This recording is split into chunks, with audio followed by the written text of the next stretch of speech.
Tracy, where has the industry moved since last year? Glad you asked that question. I would say more broadcasters are doing more explorations of interactive content on all platforms. They're heavily involved in TV everywhere. David Lyle, our keynote speaker from National Geographic, the CEO, specifically said, we are moving this big, venerable, broadcaster into the modern age, into the TV of tomorrow. And he was able to show everyone that he's experimenting, taking some risks. We try to look for broadcasters like that who are moving the needle forward. We also, of course, watch the advertising industry. We're very interested in what goes on there. Like I said before, that this year we really try to focus on big data because it's of critical importance to everybody in this community. I would say that one thing about the industry that has really changed is that they're dealing with consumers who are or viewers who are more savvy, who understand these platforms, expect more, want more interactivity, want more options, are using second screen. So the audience is starting to age and mature. And so this business is, I think, it's always on the cusp of taking off. But it's almost like the revolution, I can feel it, right? It's happening right now. We're in the middle of it, of the sort of vibration of the revolution. When you have the populace buying connected TVs, all have tablets, doing second screen, not watching TV everywhere. No, in some ways, there's so many blurred lines now that the industry is moving, at a lightning fast pace, perhaps, but the audience is moving with them. It's a very exciting period of time, and we're trying to make sure that this audience, which are the professionals and the veterans and the innovators, we're trying to make sure that they stay even ahead of themselves where they think it would be. We're trying to make sure they stay, just so that they can just be several steps ahead because the audience is catching up. So looking forward to next year at this time, where would you say the landscape will be? I would say that we will see more interactive storytelling experiments. I think that YouTube, which we didn't focus on at this event this time, we focused on YouTube a lot in the last June. We will see many more experiments going on over there. The emerging producers on YouTube and some of these single channels, like they own their own website, but they deliver it across all of these different networks. I think you're going to see a lot of emerging new producers taking hold of all of these new platforms that we're talking about here and experimenting. I'm expecting to be an entire community of dynamic producers emerging, and we're absolutely reaching out to those people as well. Interlude, for example, they're not necessarily a content producer, but they've got a platform that's fantastic for the independent content producer. And I'm just expecting interactive storytelling, it's very soon to become its own medium, and I think we're right on the cusp of that happening. Enable us in that mission, tell the story if we're winning or losing, and reward those who provide content along the way. I think my response is very similar. It's, to us, again, marrying data, context in the right medium is the bingo moment. And if you're accomplishing one out of those three, you're not going to get there. If you're getting 2 or 3 out of 3, that's what's going to drive the business. And switch it a little bit. Connectivity. We live in an interconnected world in which massive amounts of data are being created about each of us all the time. We are surfing multiple devices, multiple channels, and there are thousands upon thousands of emerging players that compete in the ecosystem. So we can either wait for Google to roll up the entire industry, or Facebook, or Apple, or IBM, or we can figure out how to build bridges across it and increasingly share and collaborate, and my bet's on the latter. I think big data is going to be called data.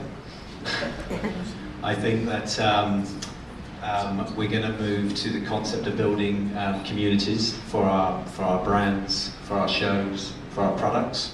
And I think we're going to see the emergence of what I was talking about earlier, which is the individuals who can tell stories about data and also the individuals and entrepreneurs who will either consult or sit in the businesses and be the innovators, the monetizers of data.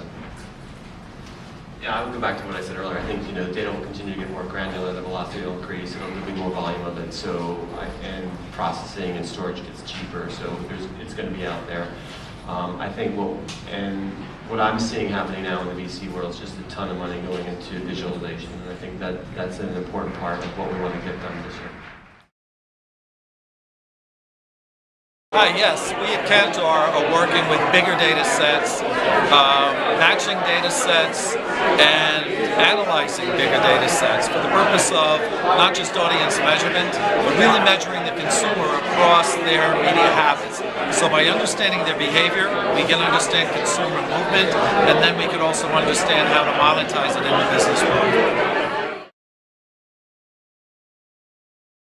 You've also obviously been previously at Comcast, at NBCU. I mean, who has the most to gain and who has the most to lose in this ecosystem today, as you say? So when you look at MSOs, networks, producers, agencies, brands, I mean, data is going to have a big impact. We think, like, who has the most to gain and or the most to lose through this transformation?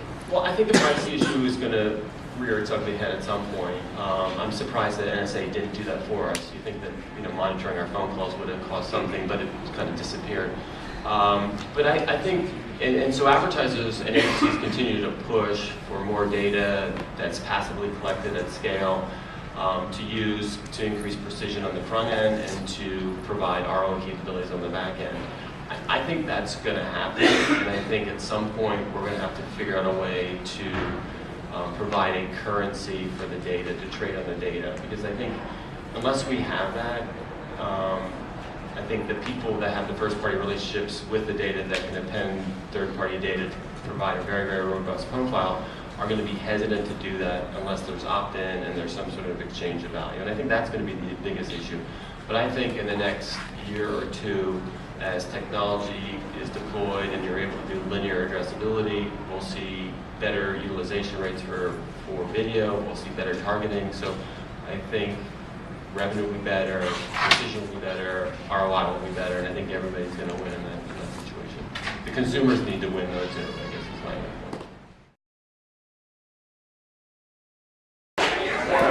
Hi, I'm Andreas Schröter, co-founder and CEO of YY.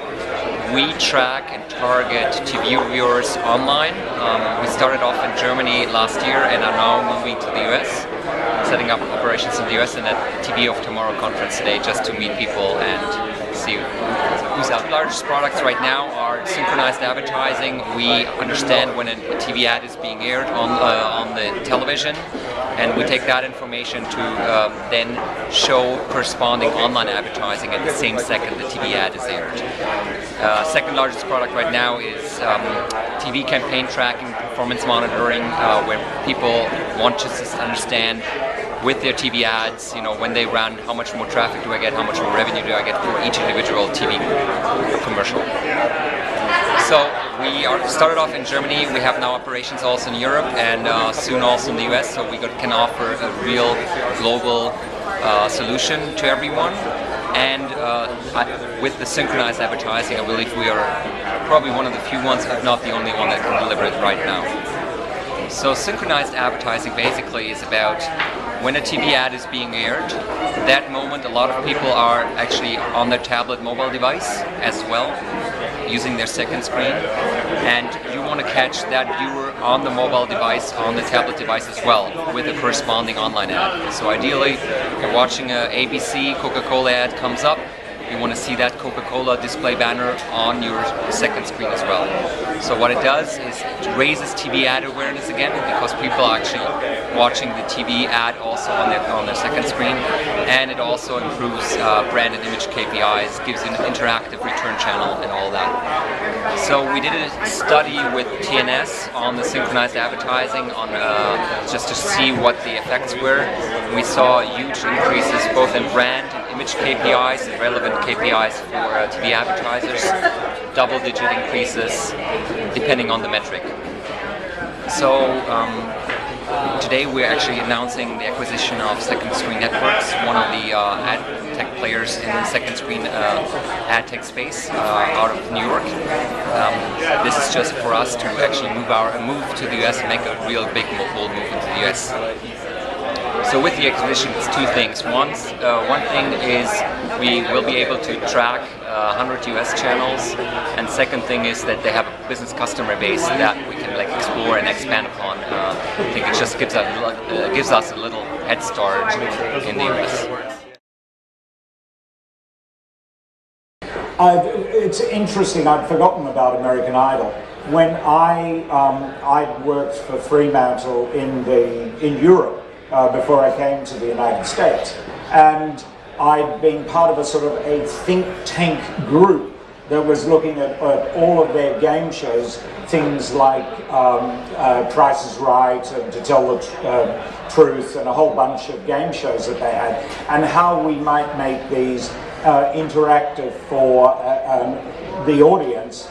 And of course we started off with the absolute sureness that the interactivity would have to come from greed, that you'd give the audience a chance to participate and make money out of this. And then a year later, American Idol, or Pop Idol, came along. And of course, that was, and probably still remains, one of the largest interactive television experience, where people in every other country of the world, aside from this one, actually pay money to vote. They pay 1 unit of whatever their thing is. So a quid in Britain, and the production company makes more money from the telephony than the production fee. And the motivation for that, altruism. So we got it absolutely stone cold motherless wrong. That we worked down a year's worth of how can we trigger people's greed, when what we should have been trying to do is to trigger their altruism, to get them to vote for someone they happen to like. His hand up. So here's the quote. Big data is like teenage sex. So yeah, I said sex, everybody picked their head up. Everyone talks about it. Nobody knows how to do it. Everyone thinks everyone else is doing it. So everyone claims that they're doing it too. So is that fair? 1. 2. Okay, if it's unfair, what is big data? And 3, what does it mean in the context of the media business? And I'll throw it out to all of you. Who wants to take this? This is the first crack at that. Take a first shot is, yes, I do think big data exists. I do think that, does it exist in media is probably the sub-question of that, right? It certainly exists in airline reservations, and, you name a whole bunch of other industries where, big data people like IBM play, and they've done some real interesting work that's there. As far as media, there are folks who are collecting a bunch of data on the social side and all of that. As far as Canoe is concerned, we're building from the ground up, and actually play off something that Jane said, is that we capture an ad impression at the first frame of when the ad plays in play mode. So now that we've surpassed over 2 billion insertions over the last year, you start to see Canoe's concerned about big data in our world is those impressions start to add up a lot. So even companies like ours is where we're working now with outside services, because it gets to the point where, we can't handle big data with small servers. So in our case, it's real. It's starting to happen. Just playing off of what Jane said in terms of. Did you answer my question though? What is big data? Yeah, sure. Well, I was just going to say it's collection of the data, but more importantly, it is utilization of that data. Okay. Right? Collection's fine, but if it collects and you don't do anything with it, then it's a nice science experiment. Matt, do you want to add? Go ahead. I was just going to say the research community's always had data, so we had qualitative and quantitative data. Qualitative data was one-on-one and focus groups, and quantitative data was surveys. But now all of a sudden you have all this data coming from servers, from digital servers, you have data coming from set-top boxes. So all of these data and the analytics that go along with it, it's a whole new set of skills that, you know, these marketing science and other, you know, statisticians are able to, you know, those kinds of skills to be able to work with that kind of data. So that's what it is. It's just an expansion of the amount of data that's always been available in a sample way, but now it's available in a census way. Okay, so. Hi, Lingospot is a sync-to-broadcast TV companion content platform. So we monitor what you're watching on TV, we find the concepts and information about what it is that you're viewing, and then we provide relevant content and information for display on a second screen app, on a smart TV. We license this platform to broadcasters, to smart TV manufacturers, tablet manufacturers, and for example, let's say you're watching CNN, and they mention something on the news, we can show you a photo gallery of related photos, or if you're watching an Oscar award show, we can show you gossip about the celebrities walking the red carpet. If you're watching a documentary, we'll show you a book relevant to whatever it is that you're watching at that moment. Okay, the first question is, what is big data and why? My response to that was that big data is, it's for television, it's the collection and processing of usage information from a very large set of households. But big data in and of itself doesn't really mean a whole lot unless you're integrating it with other data. So it really becomes extremely useful for doing targeting when you can do more than just age, gender, and that kind of thing. So the integration of big data really comes down to the integration of other data sets.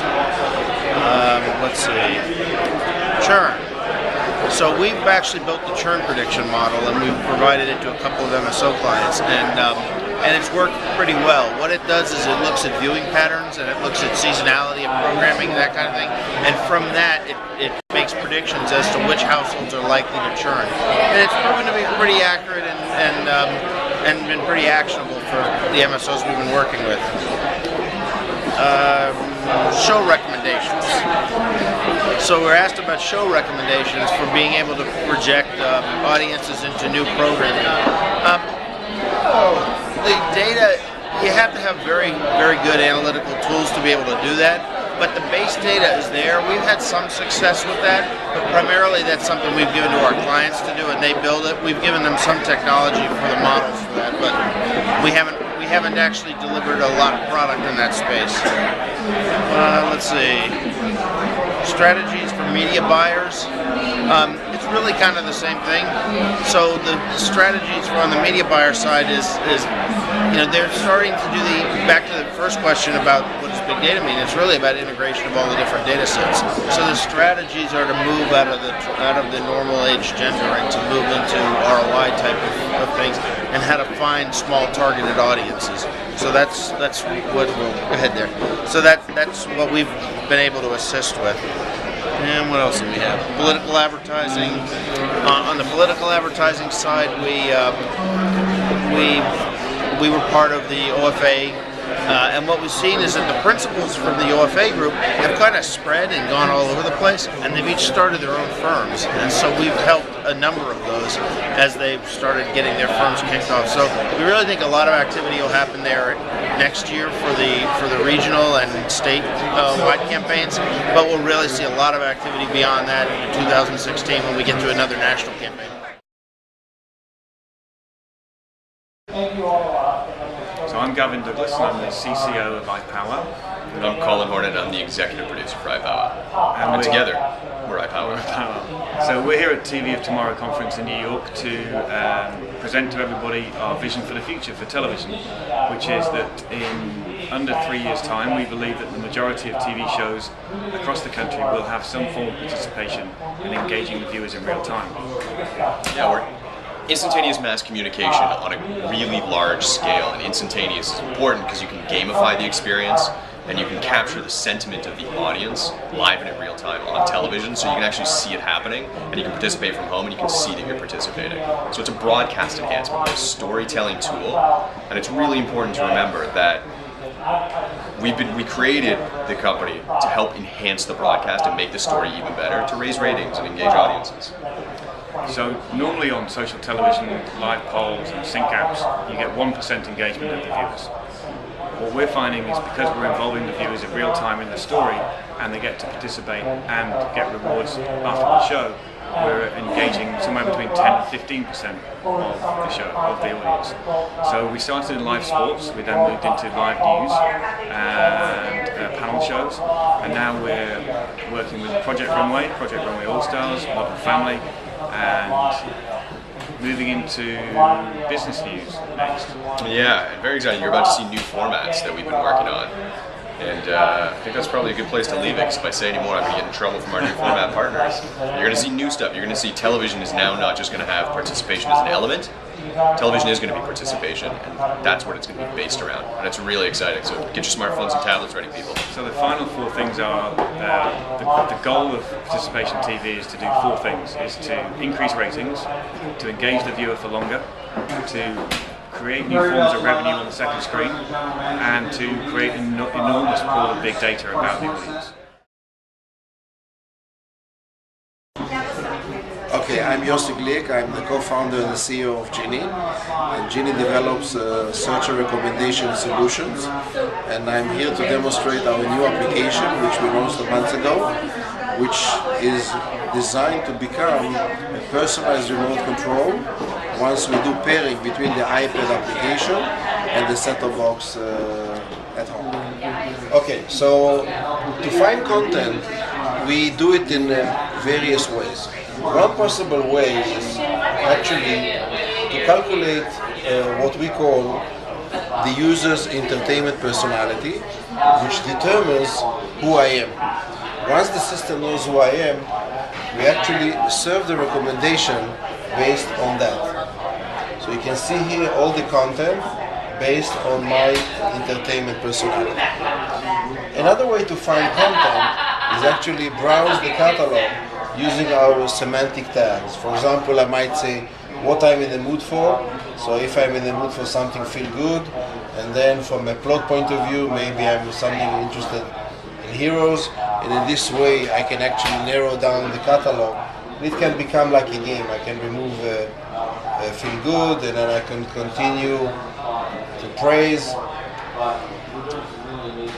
to audience, or praise, and say maybe a modern classic, and so on and so on. So that's one more way that we support is we acquire the EPG data from TMS, our partner, but on top of that, the catalog that we get from TMS, we apply algorithms to build a personalized guide, which means we organize the catalog by time for me. And finally, we have a feature. Once you do Facebook Connect, we organize your friends in descending order of similarity to me in terms of my taste, and we allow to do watch together. So we can get so-called group recommendation for me and many of my friends. So that is in essence what the application does. Okay, so we are now inside the App Store. As you can see, Genie is rated by the App Store editorial team as the best new app. So we can see Genie here. So you can come here, you can see here the explanation, and of course you can press it and download it. Okay, so it is available and open for the public to use it from the App Store. Is now working with ABC Network and with ABC Family, in addition to another independent VOD network called Sports School, but announcing today that those deals are done and that the technology will be rolling out in the coming weeks, and ABC and ABC Family will be open for business on video on demand, dynamic and social. Press release to follow in an inbox near you.